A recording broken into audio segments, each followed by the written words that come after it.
Mr. Ruxon Ben, PS, Ministry of Home Affairs, Tucson Thomas Jr., Deputy Commissioners, Admin, Calvin Brutus and Ops, Lavendra Budram, Commander, Regional Division, Region 3, members of the Cops and Faith, members of the CPG, members of the corporate sector, scouts, other invited guests, police band, all present. Good morning. It's an honor and privilege to be here this morning, being at the helm of the force, to aid in the modernization process the Guyana Police Force is going through. We are guided by the strategic plan 2022-2026, but preferably I'll speak on infrastructure. And so, over the years, we saw the need for modernization if we were to be contemporary and meet international best practices. And so, ethical behavior is necessary at the directorate of the organization, similarly that is expected of its subordinates. With the infrastructure development and modernization of these new police stations to accommodate all the facilities necessary for us to serve the public is paramount. And so, under the capital, in fact, let me start with the Citizen Security Program funded by the IDB. We have 16 buildings completed and 3 on an advanced stage of completion. Under the capital, through the Ministry of Home Affairs and by extension the Government of Guyana, we have 15 projects ongoing, 3 completed. The current projects where we maintain and rehabilitate buildings, we have 28 in numbers with 12 completed. Now, why are we emphasizing on modernizing the structures in the Guyana Police Force? And so on, it's going to be community friendly. 2, it has all the necessary facilities in place to accommodate identification parade, child-friendly atmosphere, domestic violence room. This is necessary if you were to compare us with the international best practices. And so we expect, having established these facilities, it will be maintained. But it takes 2 dimensions. 1, it creates an atmosphere for the police to raise the level of output when they're serving members of the public because of the conducive environment that we have created. And secondly, because of its facilities, police can spend more time at the station with its conduciveness, home away from home. And so if there's any emergency, we will have police in hand to respond accordingly. However, this will not make any sense if systems are not in place to have them maintained and sustained. And so we have similarly decentralized our construction department, and so that these buildings can be maintained at the highest standard required. And so in doing so, the police can focus on remodeling other stations, and so across the board, we can create this type of standardization and increase our output generally to enhance our outlook, bridge the gap with the community, and to provide service second to no other institution.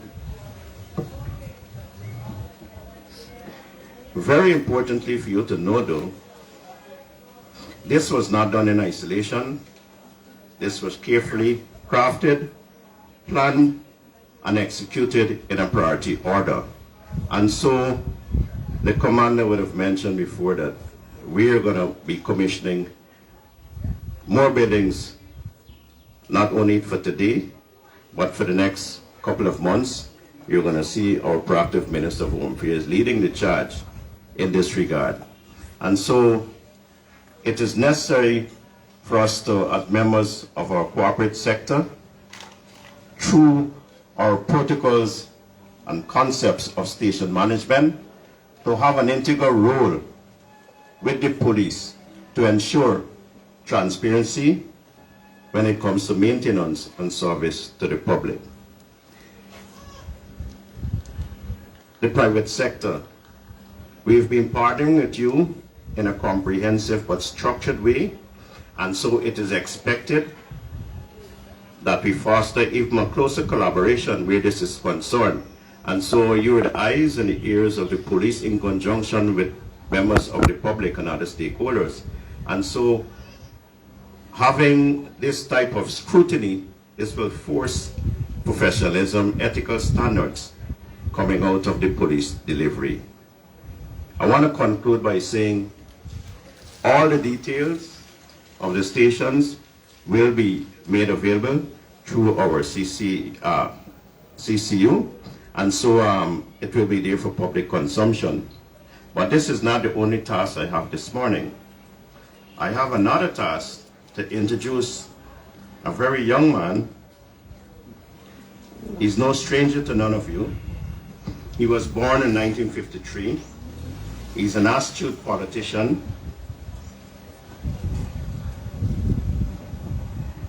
He became a member of parliament in 2006.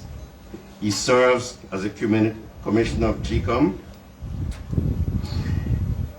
He spent his time reading extensively. He's a geologist by profession. He would have acquired his tertiary education from the University of Guyana and Germany. He is happily married, have 2 children, and he is our current Home Affairs Minister. And the person I'm referring to is no other than Ridley Horatio Ben, our current Minister of Home Affairs. I'll ask you now to take the microphone. Thank you.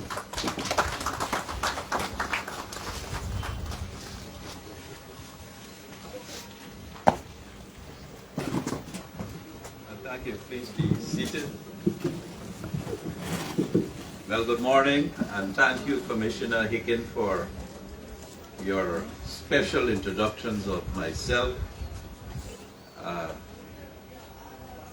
Permanent Secretary of the Ministry of Home Affairs, Ms. May Toussaint Jr. Thomas, our Deputy Commissioners, Administration and Operations, our representatives from the community, Commander Sunderine, and don't let me forget our comrade and friend, Mr. Somwar, of course, NDC Chair, the representatives, officers and men of the Regional Police District Region 3, the supporters and facilitators of the police in Region 3 particularly, and also the representatives of the contractors and the community who had much involvement in the building of this station, the scouts, the CPG groups, the band, and of course let me recognize the officers of the ministry, and particularly those from Citizen Security Strengthening Program with funding from the Inter-American Development Bank, the IDB, which realized the funds to the government of Guyana to build this police station. I think we all know and we are well aware of where we are in respect of policing and safety and security in Guyana, and that we have 2 basic challenges. Basic challenges is of overcoming the issues of poor safety and security that we have been experiencing over a number of years,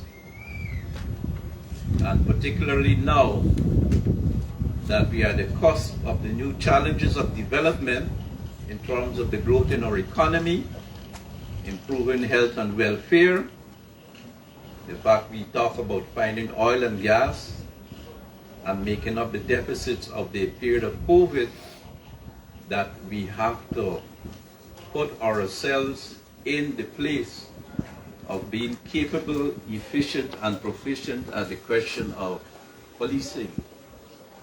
at making better, safer places, communities, and creating a better environment, a culture of safety, and particularly to increase professionalism in the Guyana Police Force.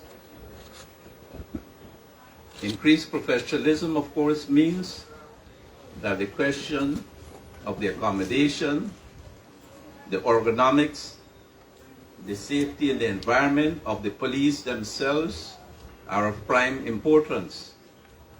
That policing itself could not be conducted if policemen are not trained, are not proficient, are not efficient, and are not held and maintained in conditions which assure their safety, because they are the first in the line of the questions of safety and security. And I heard a young lady making the presentation, I think it's a welfare person, on the issue of the difficulty of the task. And the task has been made more difficult over the years, I think, because there were challenges and deficits in respect of our professionalism. There were challenges and issues in respect of even our country's democracy and what role the police has in assuring democracy in Guyana. And particularly too, the question of how do we recognize what our country is. And I don't think I should have to tell you all, but I have to say it. Guyana is a multi-ethnic, multi-racial, multi-religious country. And that each one of and every one of us, somehow, we are bound at the hip.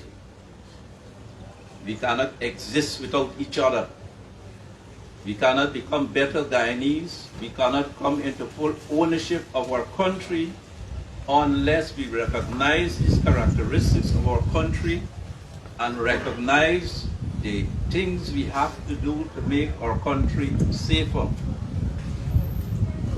to develop our economy, to become wealthier, to have improved life and livelihood, and particularly too for ourselves, for our children. And I heard the commissioner speaking about how young I am. Because for people like myself who are older, saw our country in a different way than perhaps you're seeing it today. I mean, I'm surprised coming along sometimes and seeing big buildings going up. A lot of people driving cars.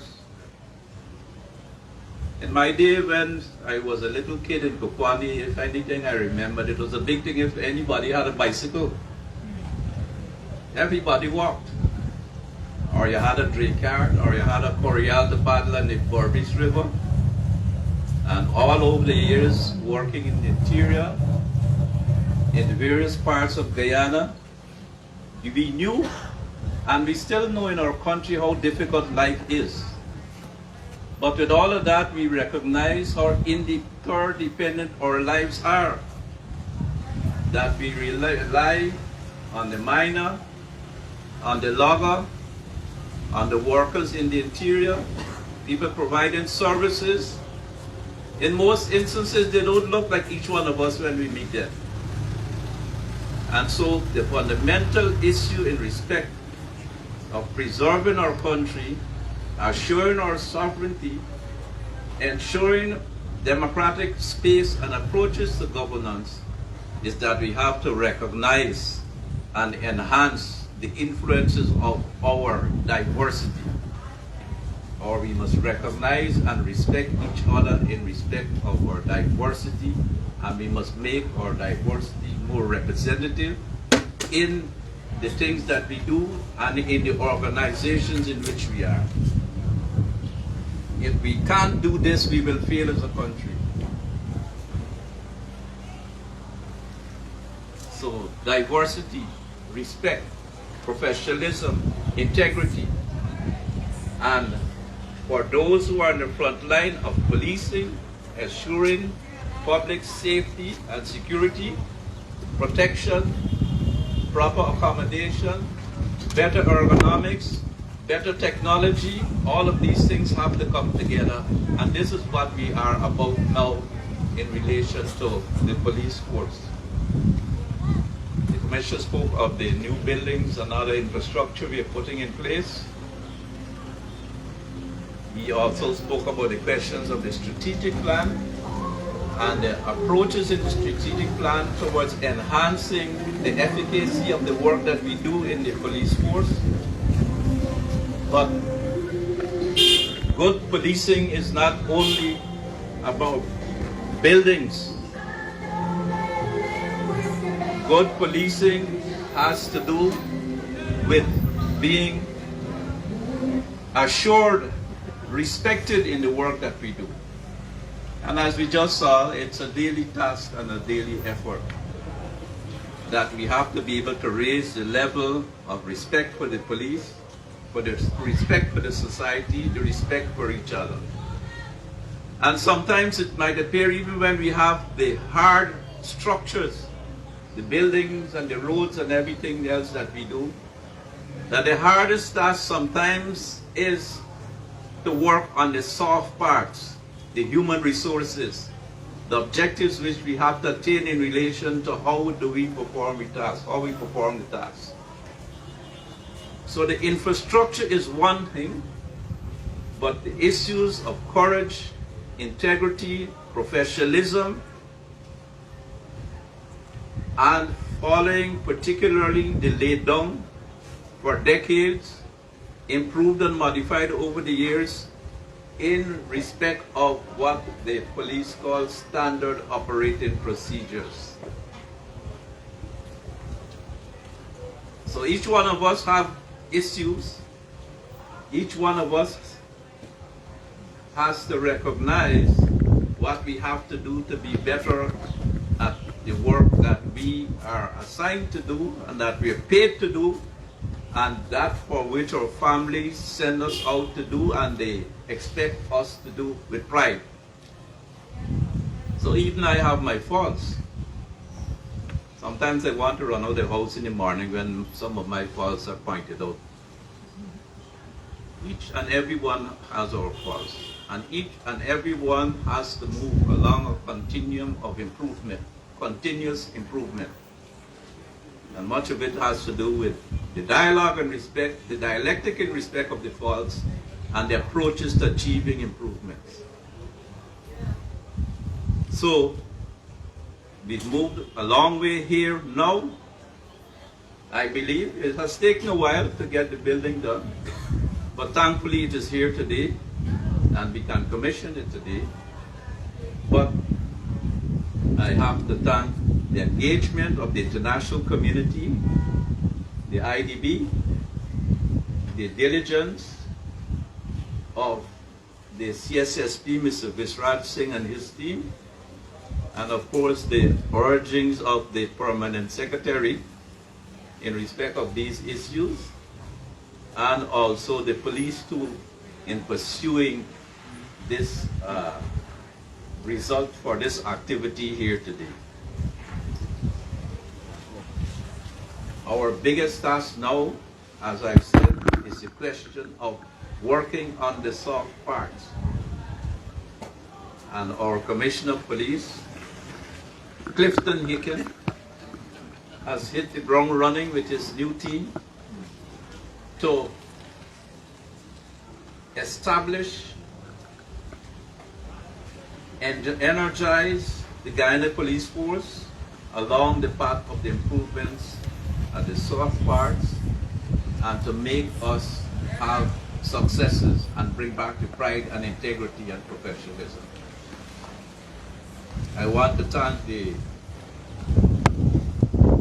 Region 3 policing persons for their contribution towards the reduction of crime and violence overall in the country.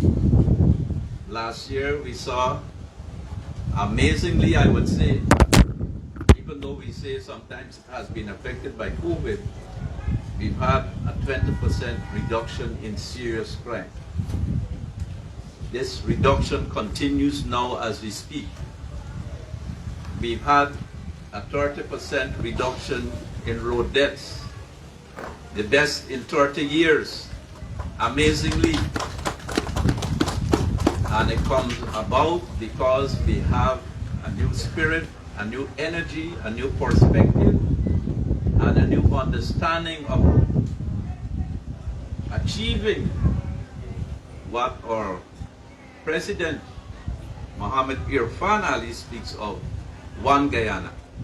And we have to be one Guyana, or else we wouldn't be anything else. We have to be one Guyana, or else we wouldn't be anything else.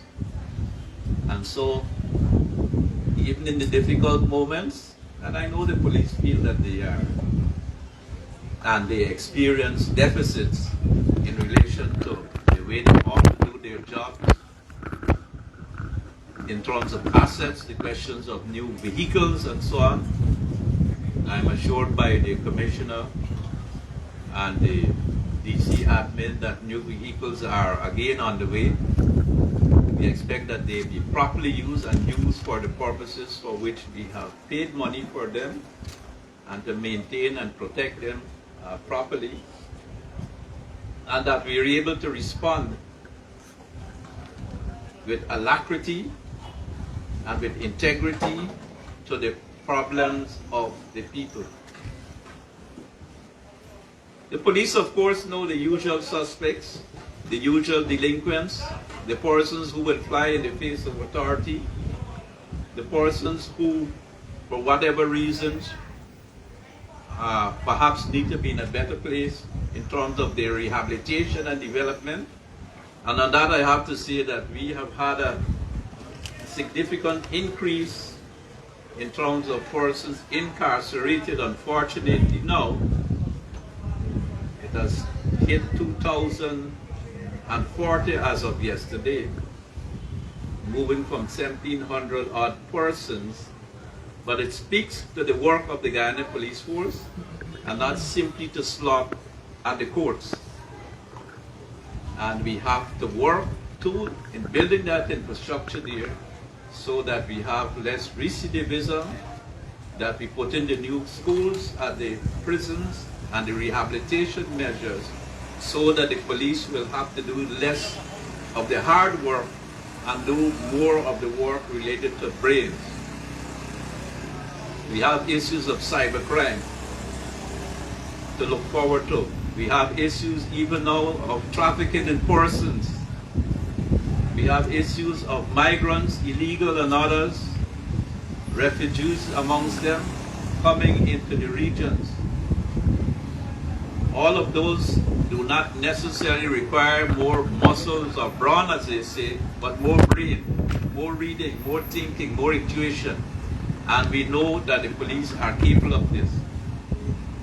And so, I want to commend the new police commanders, the Commissioner of Police, Mr. Hicken, for the new energy that is pervading right across the force and across the country in respect of security and policing, and to assure you all that we will work to ensure that we provide the requisite support to maintain the improvements which we speak of. Once again, and in closing, I want us to focus ourselves on the question of the multicultural, multi-ethnic, multiracial character of Guyana and Guyanese.